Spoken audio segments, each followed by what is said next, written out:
ભાવનગરની રખેવાળી કરવા માટે ચારે બાજુ જુદા જુદા સ્વરૂપમાં સાક્ષાત માતાજી બિરાજમાન છે અને તેમાંનું એક મંદિર એટલે ઊંચા કોટડા શ્રી ચામુંડા માતાજીનું મંદિર।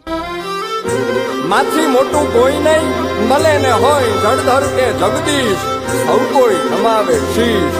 દરિયા કિનારાની ભેખડો ઉપર આવેલા મંદિરનો ઇતિહાસ કાળિયા ભીલ સાથે જોડાયેલો છે। ઘણા વર્ષો પહેલા મારવાડ પ્રાંતમાં 3 વર્ષ સુધી દુકાળ પડ્યો।